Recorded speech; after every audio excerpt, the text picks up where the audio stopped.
I broke down and started like bawling, like hard to breathe while I was running and crying so hard sometimes. And it was just this crazy emotional thing that I didn't expect to happen because I don't show a lot of emotion.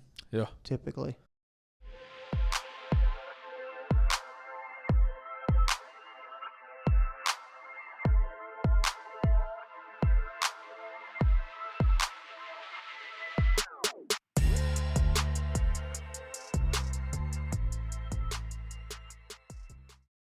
What's up, dude? What's up, dog? What's up, dude? You gonna move that bottle over to the other side? What bottle, man?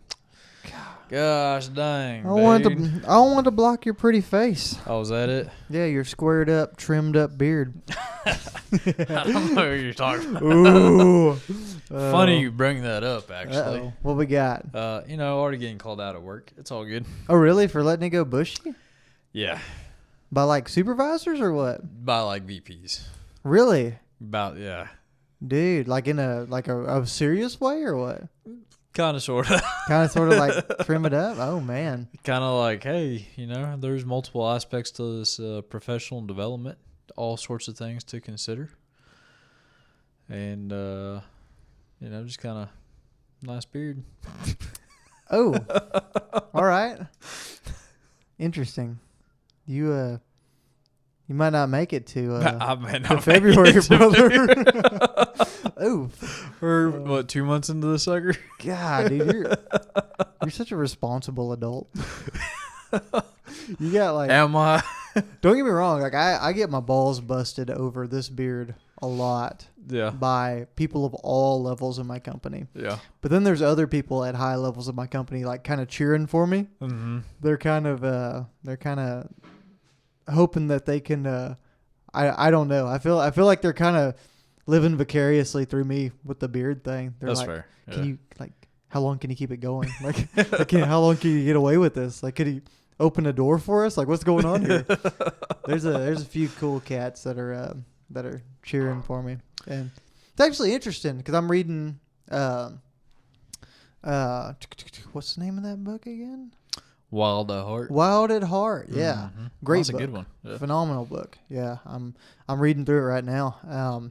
And of course, the very beginning of it's talking about like the wildness that men have and the masculinity that men like the urges that come along with that to be like wild and untamed, right? And feral, maybe no, maybe not feral, but it's just it talks about the masculinity side and what that truly where that comes from internally and being made in the image of God in that regard too, and how God made Adam outside of the garden from dust, from earth, and men were hunters, and all like so many crazy events in the Bible happen in the wilderness, right? Yeah, absolutely. And it's cool insight, and it gets me fired up again about like just about every time I get ready to throw in the towel and be like, my hair is so annoying. I want to cut it, or I can't keep it straight, or it looks like crap. Like I get fired up again. I'm like, nah, we're gonna stick it out. Yeah. We're gonna enjoy it, and the beard especially. The beard is especially right now. It's hot. Yeah, it is. And it is a little warm. Yeah, absolutely. Like I was running this morning, it's like, whew, face is a little warm right now. But I don't know, man. Going back to like the feedback from my, one of the VPs, right? Great thing about feedback is you can take it in, but you don't have to necessarily abide by it. That's just somebody's opinion, right? That's what they say. However, oh, we'll see what plays out. yeah. It can get a little weird in the professional world. And I went on a rant yesterday. I was walking with Lane yesterday afternoon, and my wife Lane, not you Lane. Yeah, my wife Lane. And I went on a tangent, man. Just how much society has tried to rein in the wildness that is men. And there's so many structures, there's so many laws, there's so many just expectations, no matter where you look, especially in the professional side of things and the career side, like you're exploring right now. But even in modern churches, to an extent, like I remember my church, I feel like there was a certain expectation of how you should dress and how you should act, and there wasn't really much going out on a limb there in some regards too. So it was like your Sunday best type stuff. Yeah. And it didn't play into what and maybe it shouldn't play into all the time, but it fought against the naturalness of what was just like the wild and exciting life of men, right? And that's probably why I didn't dive into it as deep as a kid, but here we are. Yeah, dude. I mean, I don't know. There's so many I guess stipulations with certain churches, like you have to go through, do this, and this in order to be accepted or be accepted, I guess, more so, right, within that specific church. Yeah. And obviously I didn't go to your church, so I don't know what that really looks like. But I mean, I've heard so many different stories. And that's one thing, with us, luckily we were always in churches where it's like, just come as you are. I mean, that's really the intent behind it, is come as you are. Sure. Whoever you are, and we'll take you in and show you who the Lord is. So, yeah. And that's something I'm truly grateful for, because if you don't have an experience like that, then it's easy to be like, oh, well, I do need to dress as nice as I can to go to this, because I'm not even worthy to be here. You know what I mean? Yeah. So, absolutely. No, I know where you're coming from, and I can appreciate that, especially now seeing some of the churches that we've been fortunate enough to attend, including the one we go to now. Mm-hmm. It's just really neat to see. There's an interesting thought that I was listening to on a podcast, and we see it fairly often. Whenever we look at through 7 and we hear about the things that they believe with going through and truly pushing yourself physically, because your physical fitness is something that you should go through and capitalize on, right? It should be a priority. And anyways, but I was listening to this podcast that I was going through, and they're talking about the importance of even pastors and preachers going through and like actually taking care of their physical body. And it's just an interesting thought with those that don't, and kind of the perception and perspective that they give at times too.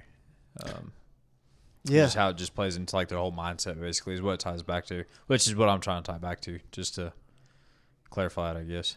No, I agree. And I guess to tie this to the topic of the podcast today, so we can start heading that direction. Yeah. I guess we do need to do that now that we're 8 minutes into this thing. Not to cut you off, but I fully agree with you. And it's really interesting walking that line between celebration of the temple, right? Celebration of this body, this vessel that God has gifted us, and what we can do in the exploration of that. And it's a beautiful thing to be able to go out and run a race and complete a race like Cocodona, because it is a prime example of celebrating that, exploring it, pushing the limits, really honoring what this body can do and what we've been made to be able to do in the image of God. Yeah. But at the same time, the flip side that I was alluding to is the pride and making sure we're doing it for the right reasons, right? And I think there is a conversation to be had about spiritual leaders and leaders in general. In churches, absolutely. But I've also seen in the professional side, it really frustrates me whenever I see an individual who is at a high leadership position that takes care of business in the office, but fails to take care of business in their physical aspect or in their personal life in a regard. And don't get me wrong, I'm not perfect. I make mistakes. I slip up. I do stupid things. I still make bad decisions, right? But I feel like once you reach some of those levels and some of those situations with leadership and various positions, you almost have to give up the pride side or give up the side of just being happy in gluttony or even just it's like a marginal approach to life to where you're just comfortable, I guess, right? And you're content with not being the best version of yourself in some aspect because you've got this career thing figured out and you check the box, right? Mm-hmm. And I feel like that goes into both being a lead pastor and having a position like that, or having a church and being a pastor or whatever it is, but also career. And yeah, absolutely. I mean, it's easy to just idolize, health and fitness, and it's something that we all do, and it's just an easy trap to fall into, right? So, yeah. Definitely. On the flip side of it, going into like the professional thing that you said, I don't know, like your self-presentation is kind of like a brand of who you are. Absolutely. And so though you may excel in one or two areas of life, whenever you're not active or you don't have, or like it's obvious that there's been neglect to how you present yourself, right? Then it's easy to, make a lot of assumptions like, though, yeah, you may be really good at this, but I mean, like, where else are you failing? You know what I mean? So, anyways, man. Yeah. So, hey, welcome to the Next in Line podcast. Yeah. We're happy to have y'all here as we get to sit down and celebrate, recap, relive what was an amazing few days in Arizona. Yeah, dude, it was just incredible. Yeah. Like straight up just lifetime memories. Yeah, it was, in many ways, it was a journey of a lifetime, dude. It was an adventure of a lifetime. Went through many highs, many lows, went through a bunch of different things emotionally and mentally out there, completing this race. And yes, we did complete it. I believe the final, here's the buckle for anybody watching on YouTube. The final time, I believe, was 92:13, 92 hours and 13 minutes, 6 hours of total sleep overall. And that's included in that 92 hours. 38,000 foot of elevation gain. A little bit. 250 miles. 4 or 5 mountain climbs, borderline mountain climbs, canyon climbs, whatever. Yeah. Did you count the spring gels that you went through? A bunch of spring gels. Because you bought, 50 in preparation for this? Brought about 50 of them, man, and we blew through. I probably took... I swear you had like 4 left over. Dude, it wasn't... It felt like it wasn't much, but, dude, it was... I probably took 30-something gels, if I had to guess, over the course. Maybe more than that. Yeah. But it just... We blew through them, and it was a safe source of nutrition for me getting out there and going through those. So it was a good thing. But dude, honestly, I was kind of surprised. Like, we came close to finishing 1 bag of tailwind. Right? Okay, yeah, I thought that was kind of odd too. I know I mixed in some gnarly out there too, which is tailwind equivalent. Did. But yeah.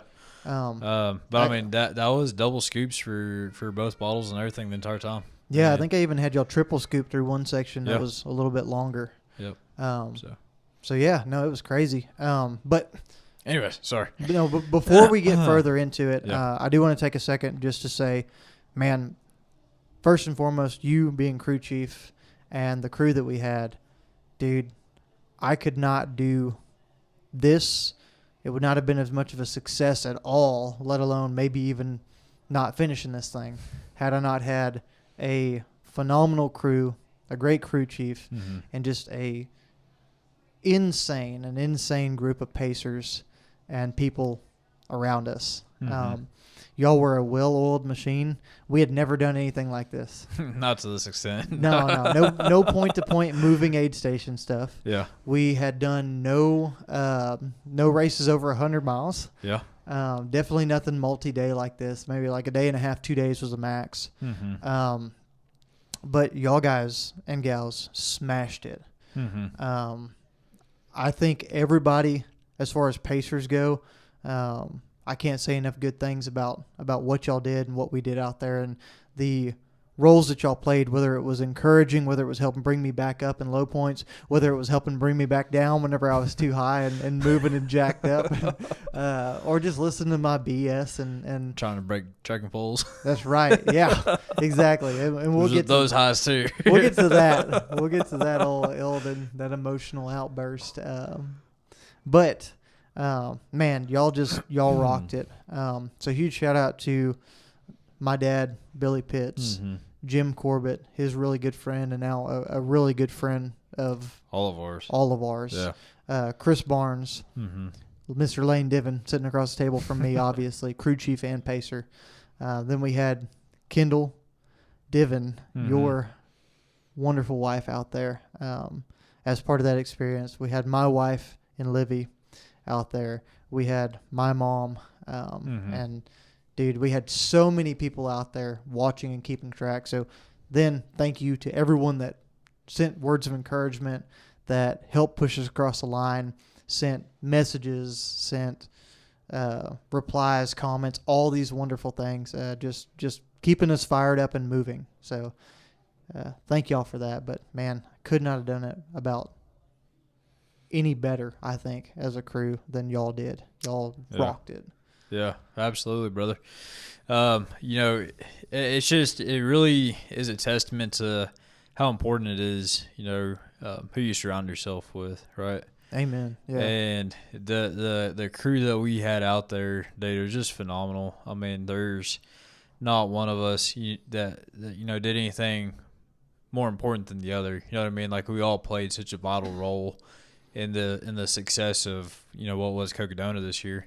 And it was just an incredible experience, man. Like, just the camaraderie, and the teamwork, and just the logistical side of things, and everybody was on top of it, dude. It just again was a testament and a highlight too of just like whenever everybody's focused on a singular goal, everybody has that same goal in mind. We're all going to go through and try to capitalize on that opportunity in front of us best we can. And so it was just phenomenal, man. It truly was. So yeah, no, I agree. And you want to talk about planning too? I feel like the plan came together extremely well, dude. I feel like we planned really well, but I feel like we lucked out with how well the plan fell into place, though, too. I agree. Because, I feel like pacing spots, perfect. And, there was some strategic planning relatively that went into it, right? There was. But at the same time, I couldn't have envisioned a better way that the pacing schedule lined out, like where we had everybody lined out. Yeah, and I'm excited to go aid station to aid station and talk about those segments because of that. I mean, there was some spots where we had people that were steady and rocks whenever I needed rocks, and people I could lean on. We had people that were, forgive my language, assholes when they needed to be assholes. To me, Mr. Chris Barnes, love you, dude. But he got me fired up when he needed to, and had people that were in good spots and level-headed whenever I needed to have somebody level-headed with me, and the whole time everybody else was fired up and ready to go, though. I mean, ready to climb, ready to go down hills, ready to run the flats and get tied into heat, get tied into cold, whatever it was. Everybody was good, golden. Absolutely. And then on the other side of that too, the other thing that I want to, how lucky per se that we got, it was just like the estimations we had for each segment.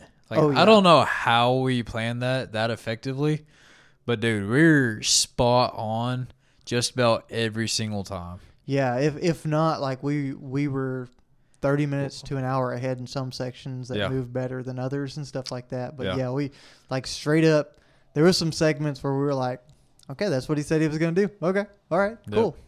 Yeah. It was wild. And then the stars aligned and we were there and everything worked out, dude. Yeah. We couldn't have asked for better opportunity, better planning, better crew, better weather. Weather looked out really well. Weather was really nice. It was more mild than expected.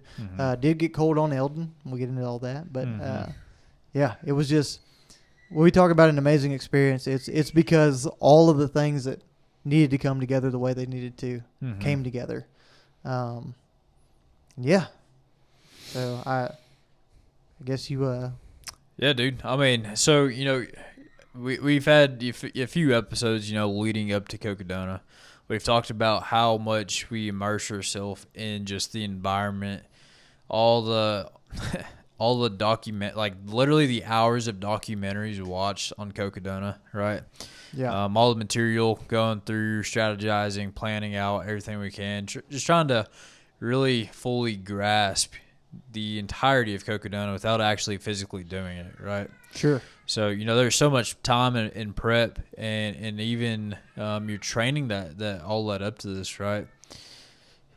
Walk us through the morning of, man, because we get to Arizona, long drive, right? 16-hour drive.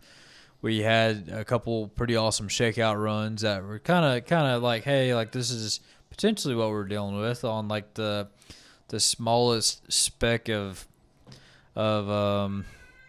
insight, right? Yeah, for sure. But I mean, just truly, the weight of the morning personally didn't hit until the morning of, right?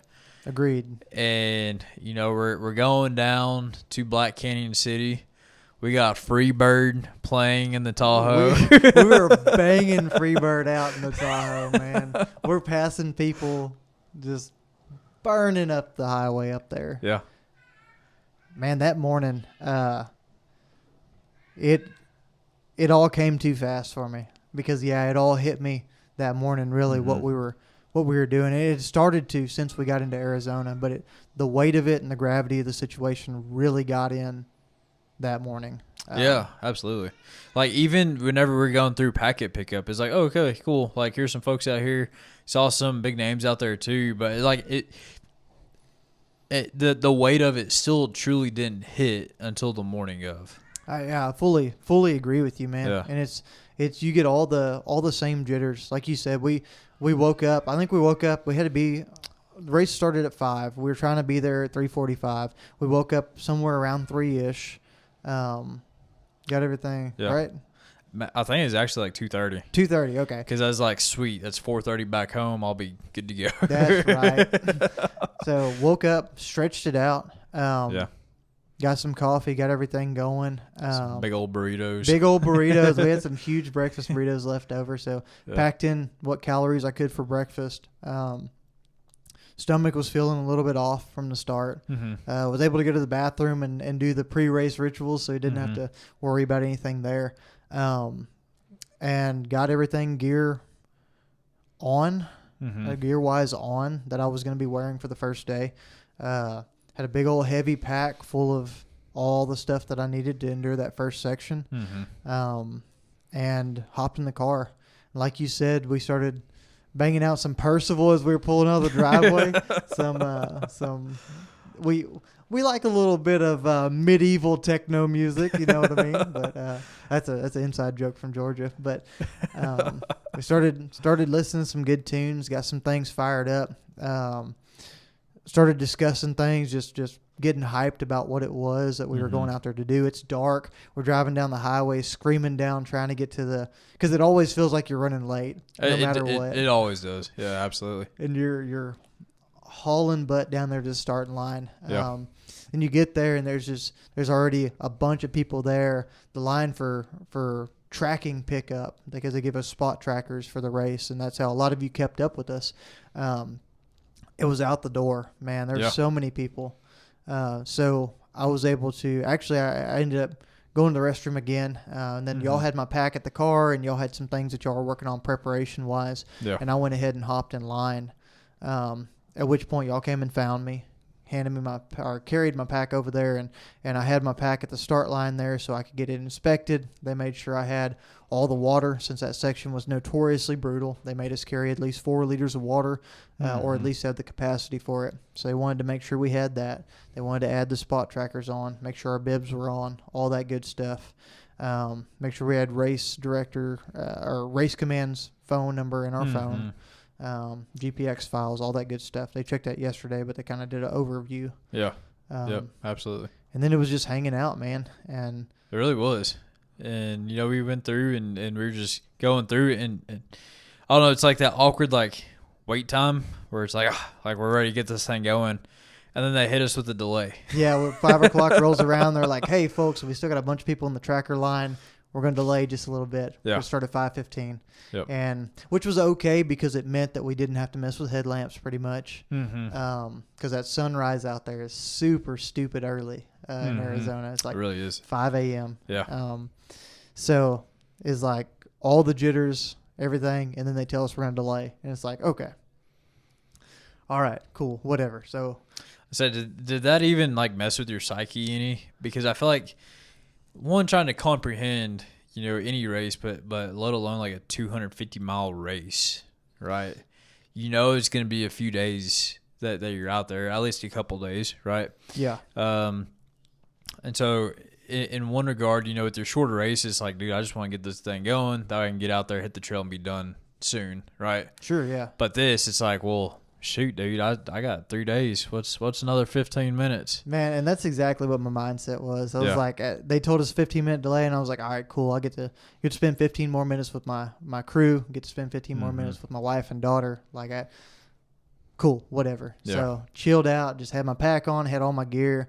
We saw Ed Shelton there, said hi to him, Austin runner that was out there. And, man, then before we knew it, they were like, all right, let's line up. And soon after, like, it was kind of a rushed deal. It didn't really give you time to think about it, and they were counting down. Yeah. And we didn't even use the full 15 minutes either. I don't know if you're even aware of that. I didn't figure. Yeah, I think it ended up being like 5:10 that we started, technically. So, okay. So, I hopped in the middle, and I was towards the back of the pack. And, there we were in the starting corral, and they started counting the thing down. Mm-hmm. So, do you have any thoughts as to, like, you just said you got into basically the middle of the pack. Did you have any regrets on where you started out? Absolutely. Yeah. Yeah, so single track trail going through Black Canyon over there. Single track is single track. Yeah. You can't pass. No, not at all. Because there's cactus, there's drop-offs, there's brush. Mm-hmm. There was a few spots you could jump in and pass, but as we got into it, man, it got very challenging very quickly, and you were moving at other people's paces. Mm-hmm. And, of course, with that, everybody's talking, and you're listening to everybody talk about their experiences, talk about their lack of experience, talk about their plan. And just from the get-go, like, just things start to jump into your head because you've got guys that are like, yeah, I'm experienced doing this. I've ran this before. You definitely don't want to start out too hot. Like, y'all are good to be right where you're at. And the whole time I'm thinking, like, dude, we're 3 minutes into this sucker. Yeah, like, we just got to the football field before the climb. Exactly. What are y'all talking about? We did. We ran like 200 yards and then immediately turned right and started climbing the hill, and everybody's just walking. And I should have pushed up the dang hill to get around some folks, but it set the tone. But it was also like there is a regret there with where I ended up in the pack, but at the same time, it was good to be in the mindset of, okay, like this is going to be a brutal section. Let's conquer this section. Let's not worry about where we come out. So it was a little bit of a blessing, too, to get caught in that pack because it did limit me and make me slow down, right? And I did blow around a few people in some spots where were probably questionable. But I did make some moves and got around some folks, and there was some spots we got into there, like they dump us off in a creek and we're climbing up like a waterfall basically a couple of times, and you're on your hands and knees basically climbing over this thing. So limited opportunity to pass. It's slowing down. There's people that don't climb as well as others, or aren't as sure-footed, or don't have the strength in their upper body and things like that other people have. So you're bottlenecking, you're slowing down. It's just like, man, they stuffed 280 of us into this little canyon and is trying to get out. Yeah, absolutely. And I feel like that was one of the coolest things is whenever that did kick off, everybody did take off. There's 287 of y'all, I think, something like that. I think that's right. And it was probably, it was the longest start I've ever seen to a race. But I just really appreciated just the wide variety, knowing now who is in that crowd, right? Because we talk about the elites being in there. We talk about your I don't know, hobby runners that also go out there, and then you got individuals that are trying to push themselves, and you have everything in between. Yeah. And again, so this was the 4th year for Cocodona, right? I believe that's right, yeah. And there were the past 3 years winners were in this group. In addition to that, we had 2 of the oldest runners ever in this race, 2 73-year-olds. Yep. And on the flip side of that, you also had a 17-year-old, the youngest individual who's ever been in this race. His older brother, who was 18, I believe. His older brother, who's 18, and his mom. Just their whole story was pretty phenomenal too. It was. But just literally everything in between, dude, and just going through that atmosphere at that start line, going through, counting down. They have drones going. Sunrise is coming up. Like, it was just insane. Yeah. And then, we saw y'all take off for a couple 100 yards and then start the climb. Yeah, and then we disappeared over the top of the canyon, and man, didn't see y'all again for 38 miles. Yeah, 38 miles, dude. So, with all the research we've done on this race and everything that we've seen, everybody talks about this first section being the absolute hardest, right? You're going through, what is the elevation on this first section? Through the first section, you're over 10,000 feet by the time you hit mile 38. Yeah, it's like 10,000, 12,000, somewhere in there, right? In 50K. Yeah, in a 50K. And, like, folks, that is just insane. Like, that is a lot. Yeah. It's a lot. It really was. So, did that end up being as wild as everybody said that it would be? So, yes, and no in a small way. Yeah. The small way of no is that the temperature was a little bit more mild than they expected it to be. Mm-hmm. So it really wasn't blistering hot like everybody thought it was. Yeah. It was definitely exposed. The climbing was absolutely brutal. And you're out there for a long chunk of time. You get on the trails and you start going. You break out of that single track trail and you go on some fire roads. You get some chances to pass people. You get some chances to make up time. And then you're going. You get to about mile 6 or 7, and there's the first aid station. Mm-hmm. And that's where everybody's filling up water, because there's as much water as you need to take, you can take right there. Yep. And that's the only spot until you get to a couple more water stations, one of which is at mile like 10 or 11, mm-hmm. and then one's at about mile 25. And then the next aid station is at 32, I believe, for Lane Mountain. Yeah. So it's very spread out. At those water stations, you could only take 1 liter of additional water. I said, talk to us about that, because, I guess, once we got up there to Crown King, we found out that somebody had actually stole water the night before the race, and so they had to actually limit y'all on water. They did. What effect did that have on you? Well, the second aid station, we only got 500 milliliters instead of a liter, which might not seem like a lot, because I was toting 5 liters of water with me, 2 mm-hmm. liters of tailwind, 3 liters of water. And the thing is, like, I got all the water I could at every aid station, mm-hmm. and I ran out of water before I got to Lane Mountain. Mm-hmm. So I was short. I did come up short. And it sucked a little bit. It was a little bit of a mental strain, because you're sitting there thinking, like, man, 1, it's hot.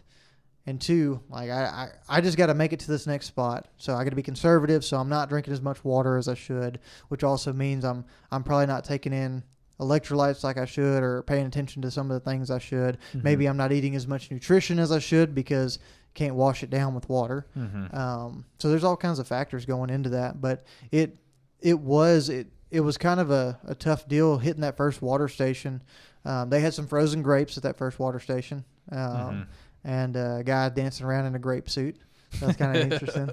But he was dressed like a little clump of grapes, and those frozen grapes definitely hit the spot. A liter of water was definitely helpful. Now, at the second one, where it was only a liter, what was the atmosphere like at that aid station? Or, like, was it pretty negative? Yeah, so right off the bat, just because of the situation that y'all were immediately put in? Yeah, so you hit that first aid station at 6 miles, and you hit 4 miles later, you hit another water station. They got grapes, Yeah. everybody's partying. Then you go into climbing. You're just climbing, and you go 15 miles of just a little bit of rolling where you can run through some of the rolling, but it just, for the most part, it's a big net uphill for that 10,000, working through that first part of that 10,000 feet. So you're coming off a tough section, challenging. It's exposed, it's sunny. There's a lot of people or some people that ran out of water there. And then we get to the aid station down there, and I look over and I see Andy Glaze there. That was pretty cool. Yep. And sure enough, the guy's like, "Hey, I give me one of your bottles. I can fill up one of your bottles. That's all I can do because we had somebody steal water. We can't give a full liter. We can only give a half a liter." And honestly, it was a pretty negative draw. There's a lot of people with filters trying to filter water out of a little creek nearby. The water was pretty rough looking. Yeah, I believe it. And then you had just, we are in the desert. yeah, there's a lot of pissed off people, man. It was a pretty, it was decently negative. I feel like people had a pretty good mindset still because we were so early in the race about it. But had it been hot, man, it probably would have had some victims there. You know. Yeah, that's fair. And so it was a little bit of a negative mindset, but it gave me, looking back at it, all the more reason to, okay, we got to be smart about what we're doing here, how we're approaching this, and we got to get up to Lane Mountain because we got 6 more miles of more steep climbing than we'd been doing to get up to Lane Mountain and get this done. And what happens is you go for a couple more miles on that fire road, then it dumps you off kind of in the middle of some trails that are just like, it's almost like brush country, like just really bushwhacking a little bit back in there. Yeah, we're weaving back and forth. It's hard to kind of see where the trail is sometimes. You're just bobbing through there, pushing trees aside at times and stuff like that, and it doesn't feel like it's really ever gonna kind of end. And the whole time you're climbing, so it's just like, all right, here we are. Yeah. But it was, and then you get up to Lane Mountain, and that was like a kind of an oasis out there. Of course, I couldn't see crews, so that was a little bit of a like, that sucks. But it was nice to have a good aid station. I think I was in a spot where my stomach had been bothering me pretty good. Had some stomach issues out there, so I was battling that. Wanted something with a little bit of carbonation to settle it down. So we popped a little bit of Mountain Dew. That's right, man. First Mountain Dew I've had in a long time. It's like, was it Baja Blast by chance? Oh, dude. It was not Baja Blast, man. That would have been too good. It would have been way too good. It was regular Mountain Dew. So I did the Dew, and it was good. Helped calm me down just a little bit, and we got in a much better spot going out, heading back down, because we immediately started hitting the fire road downhill, leading 3 miles into Crown King. Gotcha. Yeah, and that was awesome because I got in with a couple of okay runners. Actually, some people that we were running with by the end of the race as well, right there. Yeah.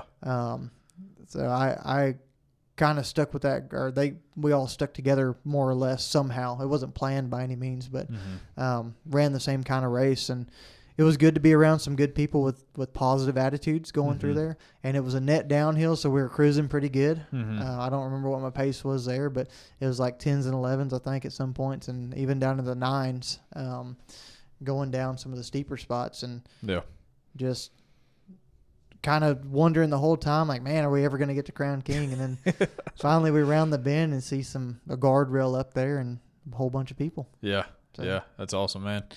The drive up to Crown King was pretty it was pretty incredible, going through, like, the scenery wise. That was a section where it's like, dude, we timed everything out, but we're gonna be cutting it fairly close, and we're same thing as a trail. These tracks or the road to get up to this area is all single track for vehicles too, and so you get stuck behind whoever you're stuck behind. And at the same time, we're going up. There's also people trying to come down too because they've already sent off their runner, right? Yeah. And so that was quite an interesting ride getting up there. I think it ended up being like 20 miles, but it took like an hour and some change. Oh yeah. And so, but yeah, dude. I mean, we finally got up there. We got everything situated, and literally as we got everything situated, you popped around the corner. It was like, Good timing. That's right, baby. Yeah, it worked out Yeah. pretty dang good from what y'all had said. Yeah. Yep, absolutely. And I mean, at that aid station too, we ended up getting you some solid food there too. Got some real good food, man. Yeah. Burger and fries. Burger and fries. Yeah, man. I mean, and for me, you know, we went through and planned everything out to a T, right? And we had commitments to where we were like, okay, this is how much time we're spending at each aid station. And this was the first one where we're all together again. I was like, okay, like we only have this amount of time. It was like what I had in my head, right? And it's something that you could probably see within my body language. Definitely. So how you were hurried. And not in a bad way. You were just trying to keep the train on the tracks and make sure that I wasn't getting comfortable there. Yeah. Right? Yeah, absolutely. And so, you know, we went through, you know, we got you food. We got you squared away on all fronts, including like shoes and everything, right? There's some bathroom breaks in there and everything too. And at the end of that, you know, I think we committed pre-race like 10 minutes per aid station, right? Yeah. And this ended up being a 40-minute aid station stop. Yeah. But I say all that to say is like it really showed like our adaptability to the race, because then I was like, okay, look, yes, this was a longer aid station stop, but we got you squared away how you should be, and let's see how it pans out in the long run. You know what I mean? Yeah, and the thing about that too, folks, is that you get into one of these spots where you expect it to be a 10-minute aid station spot, but what you don't factor in is some of the human things. Like I had just spent 10.5 hours on my feet climbing over 10,000 feet, 38 miles to get to my crew. It was the first time I'd seen my wife and my kid. It's the first time I'd seen the crew and all these awesome people. They worked on me, and they knocked it out of the park. They had food. They had all these wonderful things, and it was enjoyable to be around them, yes. But what it really came down to is, like, that was a brutal section. So it was nice to recollect myself and just kind of reset my mind going into the next part, because the realization was, hey, now you've got closer aid stations, you got more support, but here's another 40 miles through the night. Yeah. You're not going to see your crew till tomorrow morning. Yeah. That was just worthwhile to take time. Absolutely. And no, that's what I was going to say. You know, on our side of it too, especially me, you know, I realized, like, hey, like, one, it just really reiterates the fact, like, you always have a plan until you're actually in the moment, right? For sure. And that's something that we talked about in all of our races. But just going through and realizing, like, hey, like, he isn't going to see us until tomorrow morning. We do need to take a step back, make sure he is squared away. He does have good food, and we're setting him up for success best we can from this point forward, in this moment at least. You know what I mean? Yeah. So, no, and I appreciated y'all's mindset and adaptability, and honestly giving in to my request a little bit, because I did want to spend a little bit more time there. I was enjoying being around y'all, because we were all super positive. It was a really good, like even coming out of that brutal spot, like mindsets were high. Like we were really positive, really fired up. We knew we had another big section, big task ahead of us, going out to leading all the way out to Whiskey Row. But we knew what it was going to entail, because that next section includes a pretty dang good uphill and climbing all the way up to, what was that, Camp Kippa up there? Yep. And then after Camp Kippa, it's a descent, and it is a pretty good descent down into the bottom and the flat land leading into Prescott, which is Whiskey Row at mile 78. So, like I said, 40-mile stretch that we knew was going to be brutal. And coming out of there with the right mindset, in a good place, with a lot of good food under us, good clean feet, good shoes, packed up 100% with cold gear and all that good stuff. That was ideal. It was perfect. Yeah, absolutely. I don't think I've ever seen a Solomon pack stuffed as much as our packs were for this race, and I say ours, yours was. Dude, I cannot like, brag. I'm so impressed. I can't brag on that Solomon 12-liter. It's the Advanced Skin 12 that we were running out there. It comes in a few different sizes, but man, for that long trip and having those, we had stretches that were 38 miles between aid stations, really, and then 40 for that next one with cold gear and all kinds of crap packed into it.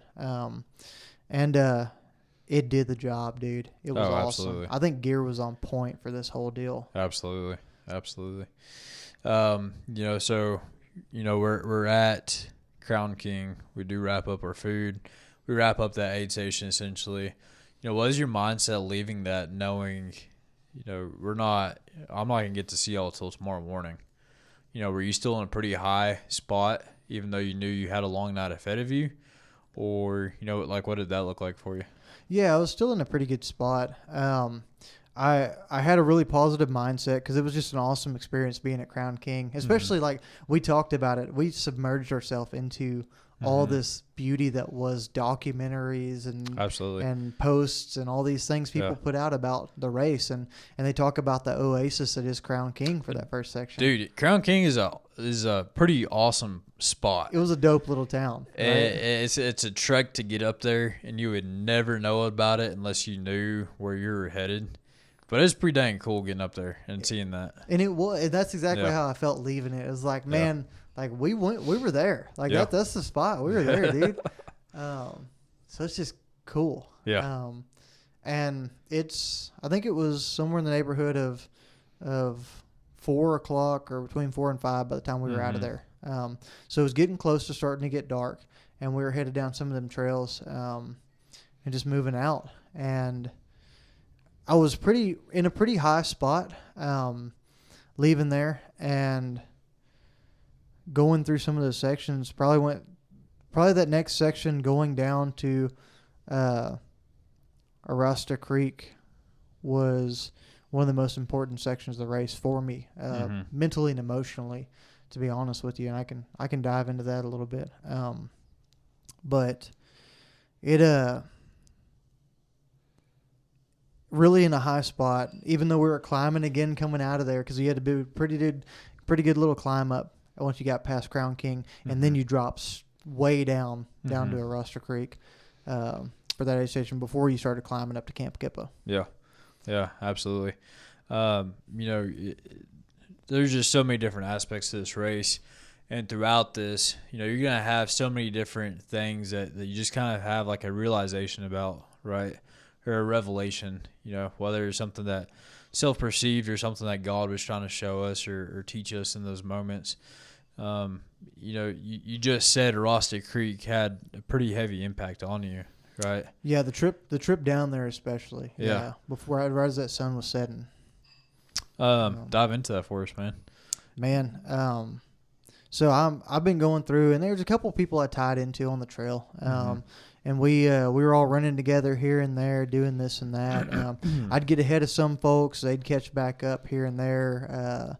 We'd switch spots, whatever. So I was talking to a couple of people, got some people that I was familiar with that ended up being relevant throughout the entire race for me. That's pretty cool. Pretty good runners, and just got comfortable where I was comfortable at, and we pulled each other through some tough spots, including Camp Kippa. Climb and stuff like that. But man, leading down to Arasta Creek, sun started setting. I ended up by myself for a little while, and man, there's some songs that mean a little bit more to me in life. There's a guy named Ben Rector. He's a really, really cool artist that my wife introduced me to. There's a song of his called Steady Love, and it's a song my wife loves, and it's one that's just really good, talking about life and talking about the importance of love and relationships, and going through some stuff here this past year, and it's been pretty heavy stuff here and there, and just overwhelming realizations coming into my life, and I was kind of singing out loud. I really wasn't listening to much music there or anything. I didn't listen to music till later into the night, but that song just kept running through my head, and I'd go through the chorus, and there's a couple different things in there that really caught my attention, man. To be honest with you, I broke down and started like bawling, like hard to breathe while I was running and crying so hard sometimes. And it was this crazy emotional thing that I didn't expect to happen, because I don't show a lot of emotion. Yeah. Typically. And it was really tough for me because, man, it wasn't a spot of sadness, man. It was a spot of true gratitude. Like, I was gonna say gratitude, probably. Like, yeah, the sun was coming down. I had these beautiful words in my mind from this song, and man, just a realization of how lucky I am, dude. Like, I wanted this.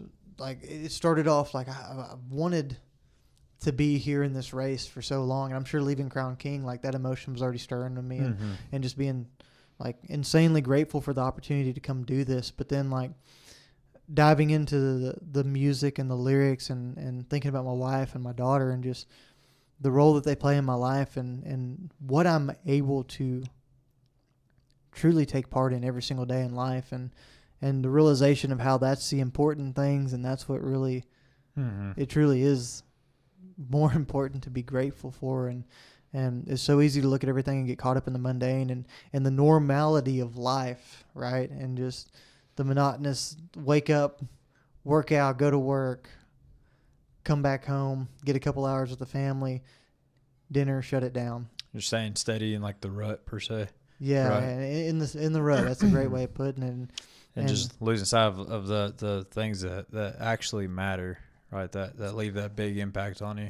And it was a big reflection of like, dude, those are like, shit, you're out here running 250 miles. And this is awesome, but yeah, man, that's what matters. You get to go back home and be part of that. And it just, like I said, from a point of gratitude and what God showed me out there, just broke down. Like, it's just, like I said, I was bawling, and then I'd clean it up, man. I'd be like snotty mess for a couple minutes, and then clean it up, be good to go, and then just run through my head again, just the same lyrics, and just all over again. It happened to me like 2 or 3 times. Yeah, absolutely. There's just this huge emotional situation out there, and I don't know why. I can't describe exactly what it was, besides just like it was put on my heart, and God showing me the value of what I have, and what I should truly and how I should truly be grateful for those things. And it was, and it quickly became a theme of like, man, I'm just so excited to see the crew, absolutely, but I'm just getting to the next aid station and seeing my wife and daughter. Yeah. And that became what my race was more about from that point through, and it helped me break down each section and helped me go through it. And coming out of there, I got to a pretty good spot because I was positive coming out of there, man. I was gonna say, did that kind of carry you through the rest of the night? Not the rest of the night, but man, but for a while though, it did. It carried me on a high for a long time, and I got to a spot, and I was excited about seeing my wife. So running down and it getting dark, and it got dark right before we got to Aroostook Creek. I had some stomach issues again. I was fighting, so dove off the trail, took care of some business, and hey, gotta do what you gotta do. Gotta do what you gotta do, man. The old woods out there. Thank God for them old piney trees. Stay away from them flat rocks out there. yeah, it's a rough sight, but we'll talk about that if y'all want to later. But just getting down there, it got dark in Aroostook Creek, and I was still in an okay place going into there, but I was starting to need some food, and I was starting to get low on nutrition, and it had gotten dark. It was in the wee hours of the morning, and realized we had a big climb coming up. So it started to get me to a spot where I was like, okay, like, here's a big test. And luckily, I tied into a group of people that I'd been running with for a little while going up there. And there's probably like 6 of us all just kind of mixed in, spread out over the course of probably about 25, 30 yards. And I had a couple people that were steady, and I don't talk a lot when I run. So I just kind of stuck off their heels, listened to their conversation, and just kind of enjoyed myself. But we started up this fire road coming out of Aroostook Creek there after I ate some potato soup. I ate the potatoes and drank the broth out of it and got a couple of those. Did a little bit more Mountain Dew, did the do. And I was popping gels and some other stuff trying to stay ahead of my nutrition. And then we got ready for this big, big climb. Yeah. And that was up to Camp Kippa. And I will say that's where I really had my first impression of the fact that these elevation charts and these maps and these measurements between stations, Man, Cocodona does a lot of things really, really well. Yeah. But the information passed to the volunteers and some of the different distances between aid stations, I don't know if they changed or what, but man, there was some stuff that was not correct. Yeah, I mean, distances, I'd really say elevation charts is one that we learned to not lean on whatsoever like we were early on in the race. Yeah, because I mean, we were told leaving that aid station it was 9.2 miles and 2,000 feet of elevation gain to get over Camp Kippa and to the aid station, and it just wasn't, dude. We started going up on this fire road, and it's dark, so we're just chilling, doing whatever, going, and I'm kind of tied into the group to help keep me moving, and the group starts to fall apart because the climb gets a little steeper. And going, and then we break off onto the single track, and we're spread out a little bit more. And I find this guy and this girl. They've been talking the whole time, and then, like I said, I'd kind of stuck to them and like chimed in here and there and listened to their conversation and everything like that. But they were moving good, so I just stuck off their hip and stuck with them for the climb, and it went from single track of kind of rolling hills to pretty quick doing some steady climbing, and footing wasn't the best. I'm talking about like there were some spots where it sure looked like it was bike trails, and it was V'd out pretty deep like some mountain bike trails get. Gotcha. And we're just like every time it looks like we might get a break or hit a peak of this thing, man, we're just climbing more and more and more. And I'm watching the elevation, which was a mistake. Anybody out there getting ready to do a race like this, like, throw your watch away. Like, don't look at it, because it's going to play tricks on you. And I'm doing math in my head because I looked at the elevation before we started climbing. I was like, okay, 2,000 feet, here we go. 2,000 feet came and went. 2,400 feet came and went. That was what I really expected it to be. 2,600 came and went. 2,800. Soon we were at like 3,000 feet of elevation. We were well over 9 miles. I think it was 10 something. Yeah. And we finally crested the peak of this dang hill. And but it was just grinding, put your head down, and that's where I finally implemented the first tool, I think, of putting a little bit of something in my ears, music coming off of that hill. Yeah, because I was just, honestly, after that brutal climb, we don't really get sustained climbs down here in Texas. Yeah. We can go climb and beat ourselves to death. I did.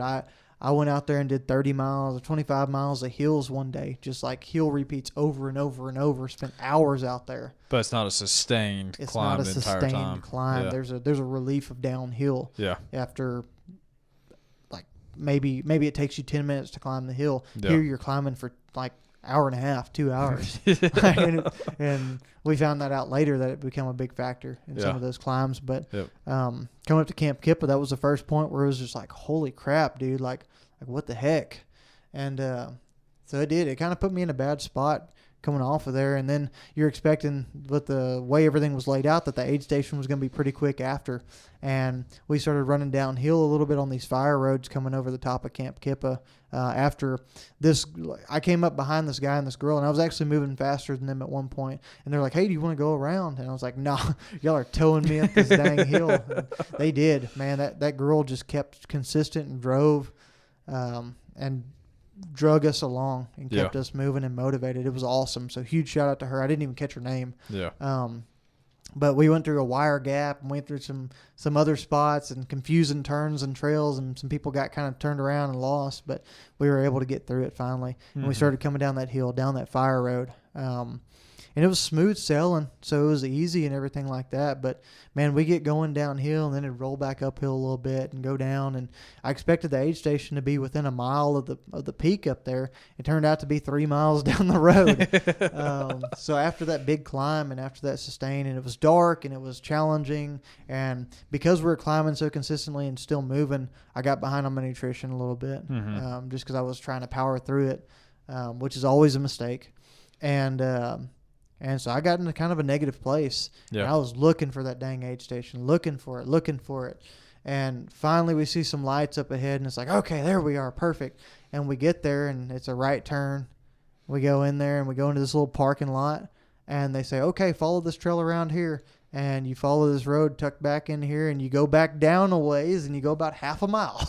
So you had a whole another freaking half mile to go before you get to this aid station. But you tuck back in there, and sure enough, it's lit up. It's warm. I think they had some spots for people to sleep in one of the corners. They had broth. They had breakfast stuff. And there was a handful of people or so, maybe a few more than that, just camping out in there, relaxing a little bit and catching up. So by the time we got to that, I forgot what mile that was, but it was decently far into the race, and I think it ended up getting colder that night than we were expecting too. It did. I actually broke out some cold gear in there when it got cold coming down the hill, and I had my puffer jacket on. Yeah, and I was honestly surprised. I mean, I was relieved, that you had it, and that obviously you're required to go out with it, but that's what was in your gear, right? And that you came in wearing that is like, it's pretty dang cold out here. And if you're not actually moving, then you're gonna be. It's easy getting a bad spot. Yeah, it's really easy getting a bad spot, especially if you're not watching nutrition or hydration because you don't think you got to drink as much whenever you're cold. But, yeah, I was able to get to the aid station. It was kind of like a little oasis out there. There were some awesome people in there taking care of literally anything we could need. I got my my bottles refilled with some gnarly, so some liquid calories. Got my water pack refilled because I burned through quite a bit on that climb. And then I got some scrambled eggs, blueberry pancakes, and a little bit of bacon, dude. Yeah, they took good. That's one thing. Cocodona doesn't play around with their aid stations, dude. They did pretty dang good. They're all phenomenal. So there's some solid food at all of them. There was. And I ate, I think I drank a touch of Mountain Dew there, too, honestly, to get a little bit of caffeine. Mountain Dew just carrying you through, huh? Yeah. Well, that was one of the mistakes we made. And just lack of planning, just because we didn't know any better. We didn't put caffeine in my pack for that night.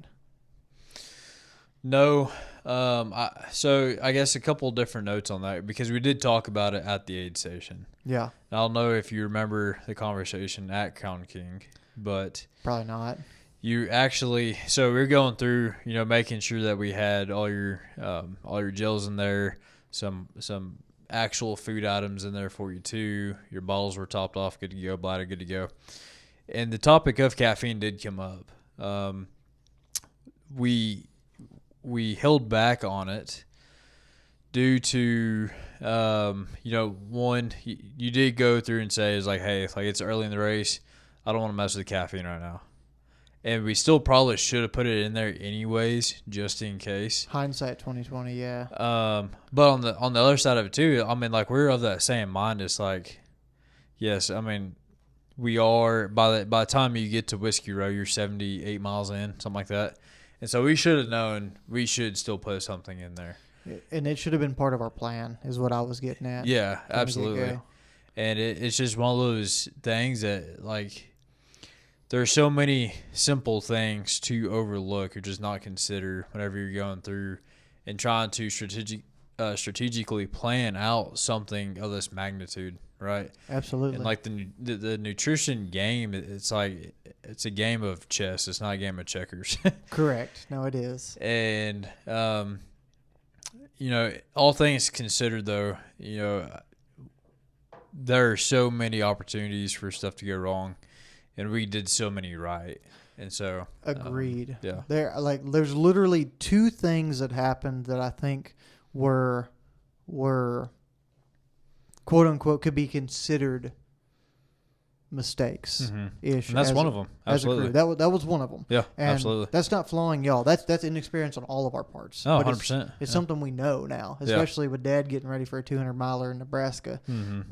That's a weapon for us to put into the arsenal. But the good thing is I was able to do the dew out there too, so I got a little bit of caffeine out there.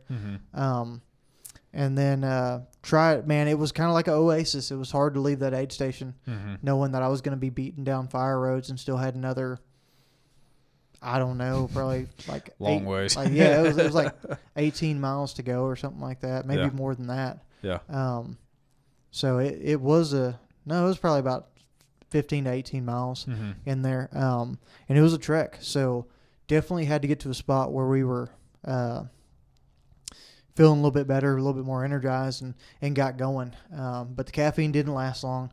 I'll be honest with you, it was mostly because, taking a step back, I didn't sleep well many of the nights leading up to the race. Mm-hmm. I think I had some stomach issues going on beforehand. I was sick the entire week before. You were, yeah. So that took some out of me, and I didn't have good quality sleep. I wasn't very recovered, and I was not at all well rested leading into this thing. So that's another reason we made some of the sleep decisions that we did. But we'll get into that here in just a little bit as we get closer to Prescott. But leaving out of Camp Kippa, we climbed back out the mile, or the half mile up to where the aid station was, and then we proceeded downhill, and it was downhill. I think from there we went like 7 or 10 miles down to Camp Wamatomek or something like that. I can't even say it. Yeah. Wampatomek? I can't say it either. Yeah. But I saw that name. I'm like, it was another good stocked aid station. Camp W. Camp W, baby. I think that's even what they said on the live stream. But we made it down there. And I was in an okay spot leaving there.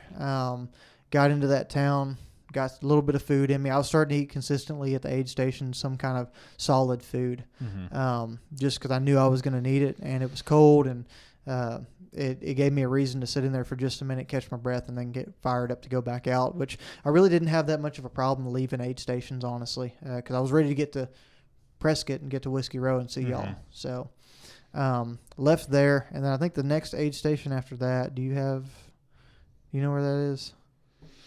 Camp W? No, I just got Whiskey Row lined up. There's one more stop. There's one between there though. Between, and I don't remember what exactly it is, but between on the fire road headed down between Camp W and that last aid station before Prescott, man, I got tired. Like almost laid down on the side of the road and took a 15-minute nap tired. Like I was falling asleep on my feet, but come to like really understand what it was just the monotony of being on a road, being that far into a race on the first day with like crappy sleep leading up to it, and just being exhausted. So I was a little bit behind on calories. I was lacking caffeine. It was dark. I was tired. And it was just a boring stretch being on that road, to be frank. And I did want to fall asleep there, but I just pushed through, and finally it tucked us off on a single track leaving there, and we got into a good spot. Yeah. Once we were back on single track and moving through some trails and seeing some cool stuff, I fired back up. During that time, that is really the heaviest I listened to anything.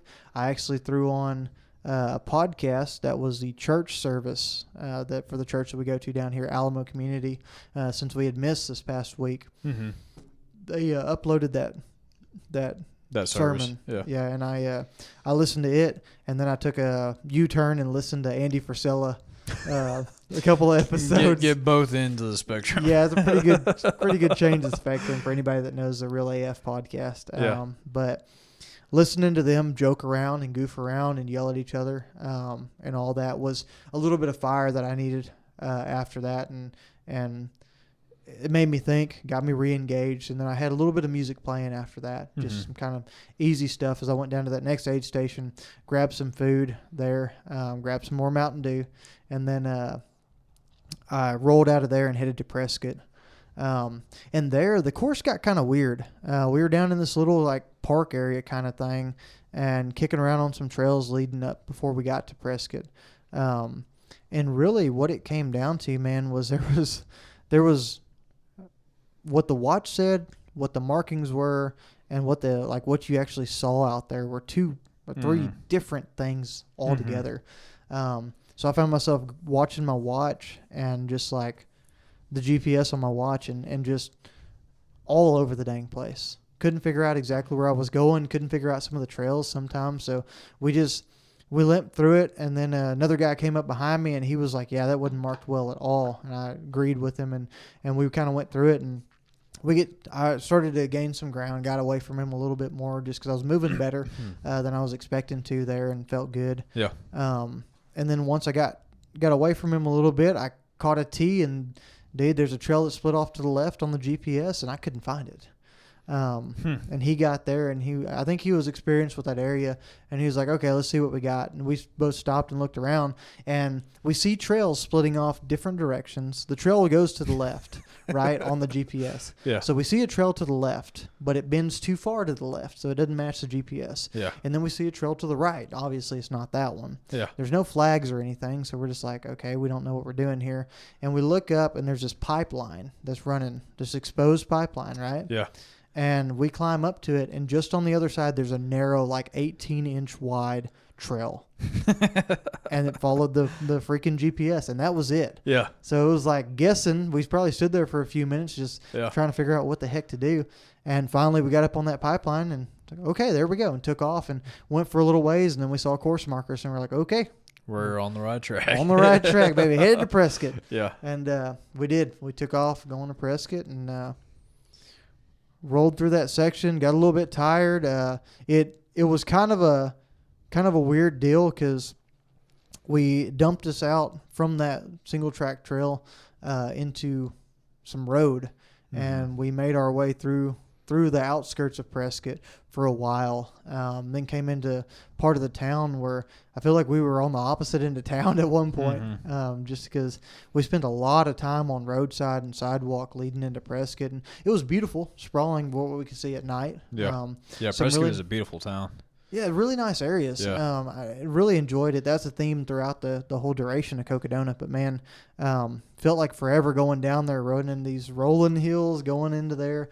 I'd caught back up and was running and walking some of the sections with Andy Glaze and some of the other guys that were around. There was a group of probably like 20 runners all together right there. Oh, hot dang. Yeah. It was a huge group of us, kind of spread out over about 100 yards. And some of us would tie in with a group and walk and talk, and some of us would end up way ahead of others and whatnot. But eventually we're weaving back and forth, turning left, turning right, going here, going there, all on this highway. And then we come to this big hill as the sun starts to barely come up a little bit, and we can see things. And we're in Prescott. We're coming down the road through a couple neighborhoods. I guess some guys got used to the trail life, and one of them had to go take a piss, and next thing I know, I look over and he's just standing in the middle of somebody's yard. So I was like, what? I don't think we can do that here. And, but yeah, sure enough, just like standing there in broad daylight, because it's already light by this point. There's a bunch of cars driving around. It's like 5 a.m. Jesus. And yeah, we came into Prescott and saw the last big downhill down to the courthouse and down to Whiskey Row, pretty much right at the 24-hour mark. And before we knew it, I was rolling in, saw Lane greet me there, and she was kind of like a nice little beacon in the night there in the early morning hours, and it was cool to see her. It was cool to get to see the crew roll in there, and next thing we knew, we're 78 miles in Prescott, 24 hours. Yep, absolutely, man. So obviously throughout that entire first day, you had all sorts of highs, all sorts of lows, some revelations, out there on the trail, just in general, right? You were working through some stomach issues, and just some mind games. Were there any like physical issues that first day outside of your stomach? The first day really didn't deal with any kind of physical issues here and there. I had a right quad that started to get a touch tight on me here and there. But most of it was just overall lack of ability to really have a test for the sustained climbs. So I was feeling it in my legs a little bit. Hamstrings were talking here and there. But as far as physical things, not even really chafing, not even really feet issues too much or hurt or anything, and we can talk about blisters here later on, but nothing crazy, man. Honestly feeling pretty dang good coming into Prescott, besides being tired. Yeah, and wanting to get my feet up for a little while to get a little rest. Yeah, absolutely. Whenever we were setting up waiting for you, just the anticipation, up in the Airbnb while we were waiting. Like, we all had alarms set. We were checking every 10 minutes once we had, like, a rough idea of, like, when you should be showing up and stuff like that. And so, once we, like, oh, he's a couple miles out, like, yes, like, it's go time, right? Yeah. And so we go down there, and I don't know, dude. Like it's just kind of wild because like we've been in so many races at this point now, and typically it's like 78. We're almost done. Yeah, Or right. like 78, just beginning. Yep. Did you have like, obviously throughout races, we do our darndest to not do any math. Were you still abiding by that? Like was there any focus or lack of there on like how far you were comparative to how far you still had to go at this point? Man, like not to give away a whole lot, but to be very honest with you, it was a weird race. I don't know if it was because like it was 250 miles or because it was broke down into sections so particular at that point to where it was like, okay, we got 38 miles we got to do. And then when 38 miles was up, it was like, yeah, heck yeah, we made it to Crown King. Yeah. All right, we got 40 miles to do. And then we get to Prescott, and it's like, heck yeah, we made it to Prescott. We get, like, the aid station had good pizza. Yeah. Had quesadillas, had things like that. And I scarfed down quite a bit of pizza and quesadillas. Yeah. I think because we broke it down and compartmentalized it like we did and we handled it and approached it the way we did, I believe I was able to get away from that. It just kept you present a lot more than just like, I'm just beginning. You know what I mean? Yeah, and honestly, besides a couple of landmarks and big picture things, there really wasn't much of a like, oh crap, I still got this much to go. It was different than my 100-mile race, because my 100-mile race, I had that thought. Now, it was pretty brutal out there at Habanero too, in a couple spots, and I was pretty new to the sport, but was able to stay pretty present through there. Getting into Prescott and everything. So absolutely. So just in regards to Prescott, just in general, I think that was probably one of our most vital aid station stops we had for you. Agreed. We did have like a sleep plan. We were allotting a max amount of time and a minimum amount of time for like sleeping, if everything was going well or not, right? Yeah. And we knew that, on the backside of that, you're just coming out of a long day by yourself, and that doesn't even really capture just the magnitude of the toughest section of the race being literally that first section, going directly into the night. In so many other races, you're able to pick up a pacer within, I don't know, after your first 50K, right? And so you're going through running 78 miles by yourself. You are on the backside of 10,000 feet of elevation, and you also just went through the night too. Like, there's so many things that, like, right off the bat, if you're not in it and you're not being present and patient, I mean, you're probably gonna get knocked out pretty easily. You know what I mean? Yeah. But going into that, man, we this is our biggest stop of the entire race. We made sure you got some good quality food, some good quality calories at least, right? Yep. Tried to get you back on nutrition, and you slept the most at this aid station. I did. I scared the crap out of everybody tracking me on the live stream too. You did. Because everybody thought I was dead or quit.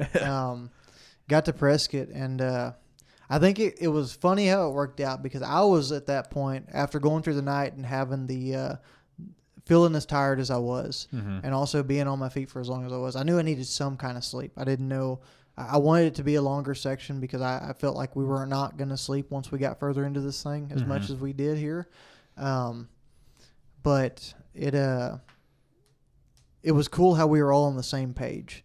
Y'all were like, hey, we got to try to convince him to sleep. And I came in and I was like, all right, I need to get some sleep. Usually I am, especially picking up Pacers for the first time in Prescott, there's a lot of reason to be excited, right? Leaving Prescott. Absolutely. But we played it smart, which is something that I haven't done well in other races, making the mature decision rather than the rash one. And I did. I laid down and slept for 3 hours. You did. We took advantage of the rules of the race, checked out of the aid station, didn't sleep in the car. Y'all had an Airbnb right around the corner. It was literally like 300 yards from that aid station. I got to the Airbnb, laid down in a bed, elevated my feet, after scarfing down some food and talking to y'all and visiting for just a little bit, and passed out. Yeah.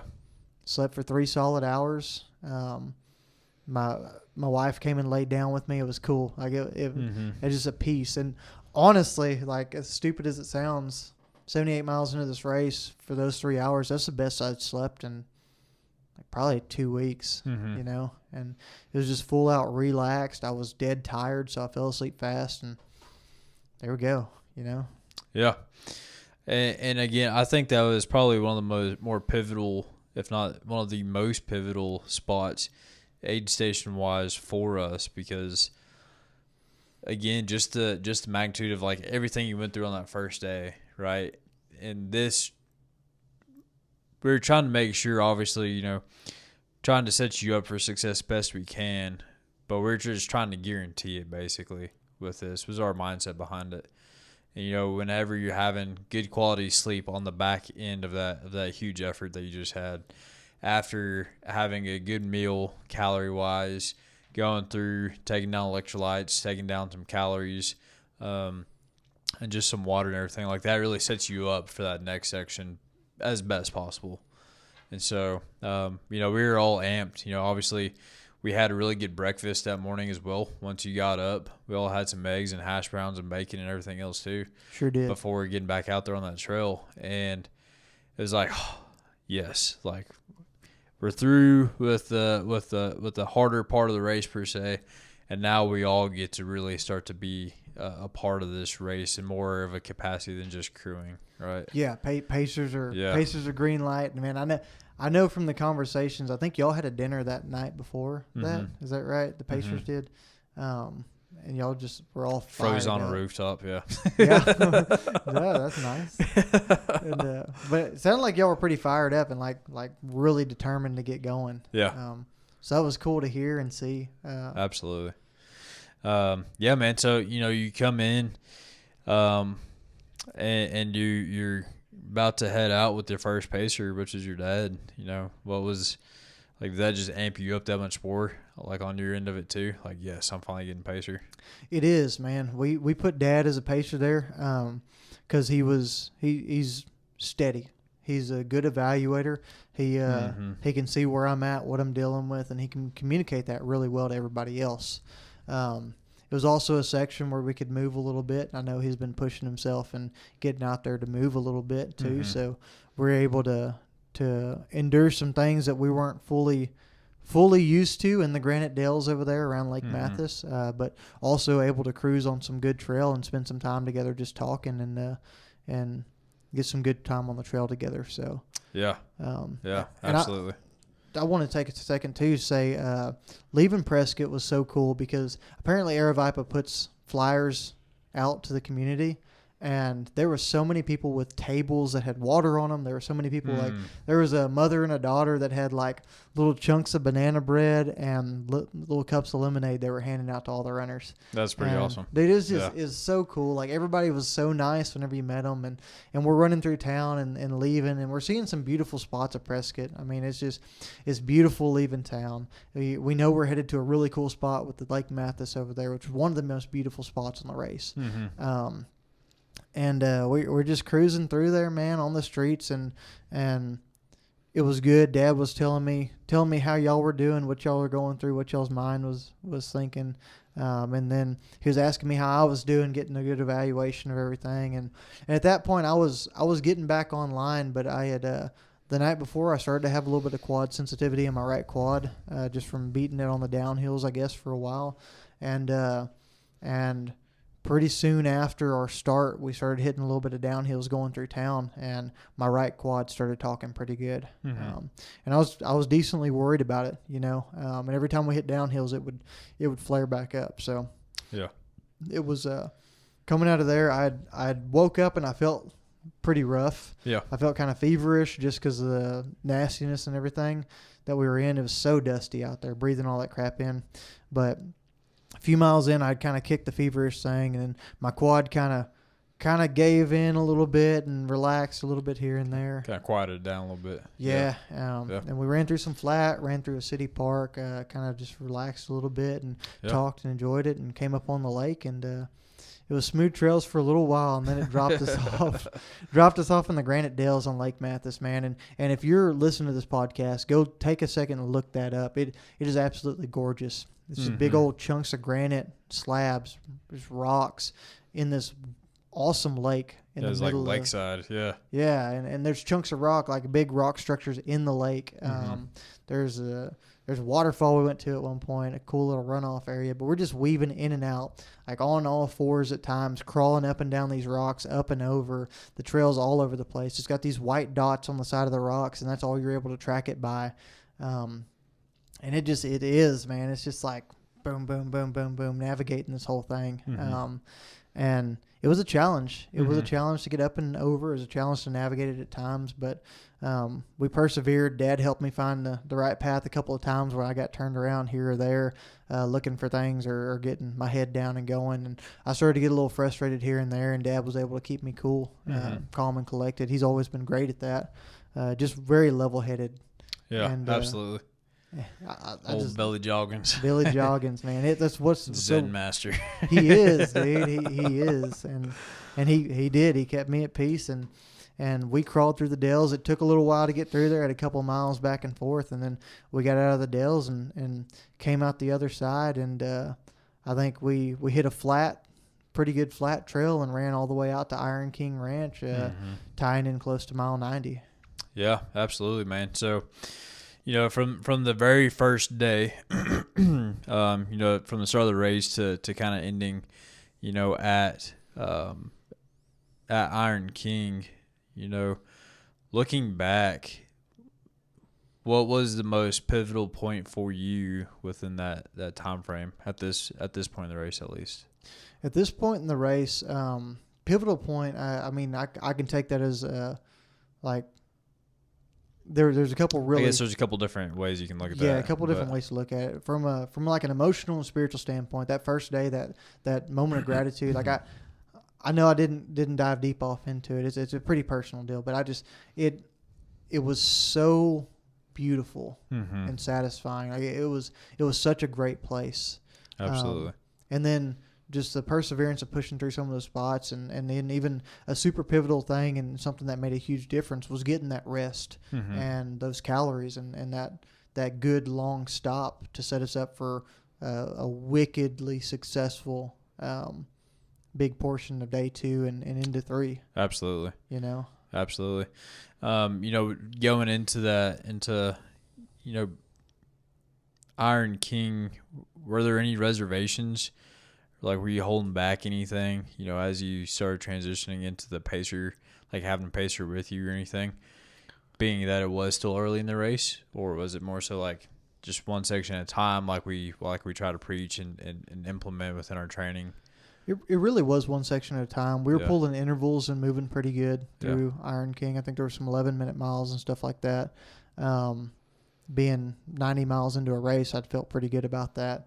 It's incredible, dude. Yeah, and it really is. It's crazy, and we'll tell a story of what happened later in the race, like even crazier than that. And it's just cool, man. It was cool to be that far into a race and feeling good. And getting out to Iron King, like I said, we're around a mile 90. And they had the old mashed potato bar out there. I ate dude, I forgot about that. I ate a big old, huge bowl of mashed potatoes with some butter and bacon on top of it, dude. Yep. And, that really hit the spot. And it was, because then we knew that next section was supposed to be one that sucked, leading out to Fain Ranch. It was short, 5.5 miles, 6 miles.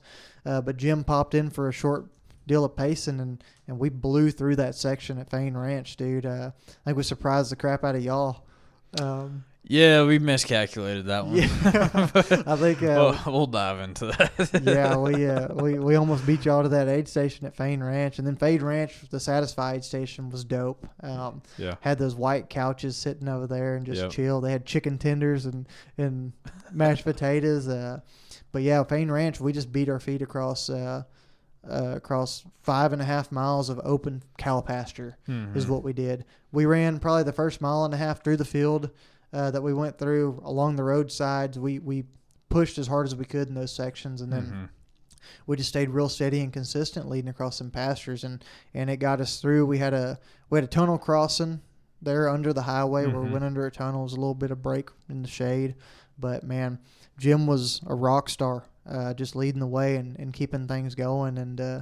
And we made it to Fane Ranch real quick there. Yeah. So. Really quick. Real quick, yeah. We surprised y'all, and that was cool. And I think that's where we knew we were going to be tied into Fane Ranch a little bit, and it got a little bit more crappy coming out of there. But that's also where I picked up Chris Barnes, and we headed towards Old Mingus Mountain. Mm-hmm. Absolutely, man. Absolutely. Yeah. And at that point, we're 96, 97 miles in, something like that. Yes, somewhere around there for sure. Yeah. So. I don't know, brother. I mean, you know, that the whole first day leading up to that 100-mile mark, you know, I think it's a few different things that really come to mind is like, one, obviously the training aspect. You got to have some time spent on your feet to be feeling that good that far into it, right? Yeah. But two, I feel like it just highlights, you know, the importance of your mindset and your perspective going through, because if you're just consistently looking for that next thing, it just puts you in a tough spot mentally, a very taxing spot where it's just like, this isn't ever going to end. And then you're just out there beating yourself up the entire time. Agreed. So it's pretty incredible just going through and listening to this first section, essentially, of the race. And, you know, there's some pretty remarkable things that we're going to continue to go through and dive into and uncover for everybody listening. But, brother, I mean, it's been pretty phenomenal just going back through and hearing your perspective of things and applying, you know, our side of things in my mind, and just kind of seeing, you know, the alignment that we had throughout this whole thing. It's been pretty cool. So. Yeah, it's really interesting for me to hear the crew perspective on some of these sides of these aid stations that I've heard a lot of, but I haven't heard the full story of. So I appreciate you sharing that. Of course. Well, buckle up, man. We got a lot of stories to go through, and you know, the whole Fane Ranch one we're going to dive into next episode. We are, yeah. We can. We'll pick it up there on the next one. It's comical. It's a close call though. It was pretty cool. No, but I agree. We're gonna take this as it comes. We're gonna break this into as many parts as we need to, because let's be honest, it is entirely too hard to sit here and break 92 hours and 13 minutes worth of racing into an hour and a half. Yeah. So just bear with us as we make this apart. But there's y'all a little bit of tidbit of what started off as day 1.5-ish. Yeah, day 1.5-ish or so. Absolutely. Yeah, for good old Cocodona 250. Absolutely, brother. Well, before we wrap things up, obviously we got some housekeeping we need to take care of. We sure do. We have our fantastic recovery sponsorship, good old Access Recovery. Good old Access Recovery in Conroe, Texas. Conroe, Texas, baby. Folks, if you're out there in Conroe, please stop by, mention Next in Line, get 10% off of that next visit. They have a variety of things, you know, everything from contrast therapy, saunas, cold plunges, to your freaking sweet Normatec boots. They got the hip attachments there. Very sweet. And they kind of extending out from there, folks. You know, they have the stretch lab. Chris Barnes may or may not be giving some massages out there. I don't really know. I don't know. He training for Leadville, so he might be tied up. Maybe he's getting stretched out. I don't know. Maybe I don't know. Either way, they also you know, there's all sorts of opportunities there. They do big group workouts. They're involved in the community. They're there to support everybody in any way that they can, right? So go by there. Like I said, mention Next in Line, get 10% off the next visit. Yeah. So absolutely. And then another sponsor I want to make sure we mention, we talked about it on the last podcast, but highly, highly encourage y'all to check out drmarriage.org. It is an awesome, awesome blog post. It focuses on the male side of things. And what it really does is it provides you with an amazing conversation starter for deep and meaningful conversation with your wife. Mm-hmm. What it really is rooted in is faith. It's rooted in Christianity. And it's from an individual that has a lot of experience with counseling, with helping individuals overcome certain situations they find themselves in, or just with the emotions and craziness that life throws at men and couples. So drmarriage.org. If you go on there, you can sign up via email for the daily subscription email to go out. It comes out every weekday. It's a nice just conversation starter, like I said, guys. It's rooted in Scripture. There's a connection to the Bible. There's verses. There's a prayer associated with it. But it's really deep, meaningful stuff that can help you and your spouse take conversation and level of depth with each other just to a whole nother level. So highly encourage y'all to check out drmarriage.org. There's also some courses on there. There's some great information. There's some links to some other forms of media that the producers of that and authors of that are involved in. So again, thank you so much, Dr. Marriage, for being part of the show. And thank you for everything you're doing to help really grow and develop the hearts of men and couples together. So absolutely. No, it's incredible. Just the impact that stuff like that has on our lives just on a day-to-day basis is just something that can easily just be lost, within that daily routine that we find ourselves in. And so going through and having a resource like this just is extremely impactful. So it is.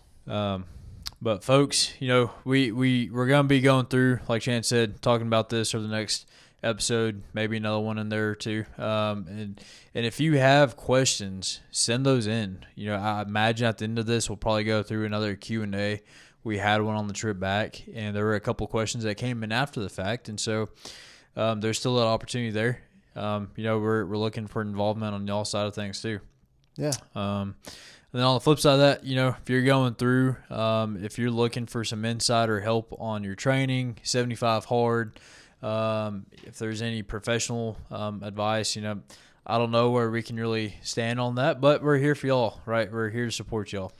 And so, we have a lot of exposure to a lot of different things, and we just want to be there to support y'all best we can. So. Yeah, and if we're not that resource, we have some connections, and we'd love to connect you with a resource, right? So. Absolutely. So if we don't know it, then we certainly know somebody that does. Yeah, we got the master of Zen. He can help you out. No, absolutely. And man, I'd love to say just a second. I know we need to shut this thing down, but also just huge shout out to some people with some huge things going on in their lives right now. Ashley's still crossing Colorado. Absolutely. She's on day 8 right now. I'm not even sure, man. I've been off of social media now, but I do see. I've seen messages from her, and just, dude, what an inspiring journey. I catch her on Garmin Connect with some of her uploads and mileage, and it's just wild. It is incredible, dude. Like incredible doesn't even really touch like the magnitude of it, but it's just another pure example of just going out and just trying to be the best version of ourselves and trying to impact others positively. And so, yeah, I couldn't agree more. Yeah. And if not that you need our encouragement, but just the things that really brought us home in Cocodona, just remember why you're out there. Remember the celebration and the excitement of what it is that you're truly doing and what it means. It's much more than just miles out there day after day and hitting these goals. It's an adventure, and I think Sally McRae told Joe Corcione this, like, you're writing a story right now, and it's amazing to watch. 100%. Yeah. And I also want to add to this fact too, keep in mind the opportunity you have in front of you. So often or very few times do we have the opportunity to reinforce who we are in those tough moments, who we are in those moments of pain, right? And it's in those moments that you get to really, truly be you and be strong in who you are in those tough moments. And so, Ashley, just continue crushing it. Yeah, just keep being you. You're freaking awesome. Mm-hmm. Then Michael as well is now a dad. Yeah, dude. As of today. Congratulations, Wild. Mike. Congrats, Mike. Mike Embry, I should say. Yeah, absolutely. Wild times, man. And then so many other great things going on in the network of Next in Line. So, dude, just couldn't be more excited about where this is going. But I think there's. Do you have anything else? I guess first off. No, sir. I ain't got anything else. I think the last thing we need to do before we shut this down is we did not pray last time, sir. I think that's something we need to make sure we're doing habitually here on the podcast. And, yeah, absolutely. I just want to make sure we're holding each other accountable, because I definitely did not hold us accountable last time. For sure. No. Well, shoot, yeah. brother. Well, I'll let you lead this one, and we'll wrap her up. So. All right. Well, if you'd join me. Heavenly Father, just thank you for all these blessings you put into our world. Thank you for the opportunities. Thank you for the connections. Thank you for the network. Thank you for everything you let us be a part of and experience just in this wonderful land, this landscape that you've painted for us, whether it's crossing Colorado, going across Arizona, or just experiencing these new milestones in life. Just we're ever grateful for everything that you do for us. And God, we ask that you'd open our eyes and keep us on the path, put your hands on our shoulders and guide us in the direction we need to go to be who we need to be in your light and live in a relationship with you that's growing and faithful always. And God, we ask that you deliver us from evil. You protect us from the temptations of this world and forgive us as sinners who are all fallible and fall short of your glory every single day. God, we just ask that you protect those that we love and cherish and are close to us. And God, also protect and look after and guide those that might not agree with us and might even call us enemies. And just help us see them and help them see us the way we need to see them. Father, just again, thank you for all these wonderful, wonderful things in this world. And we pray this in Christ's name. Amen. Amen. Thank you, brother. I sure appreciate it. Absolutely. Thank you, man. Well, folks, that's it, man. So y'all get out there. Y'all go do hard things. Lead the way. And always be prepared for whatever is next in line. Adios, folks.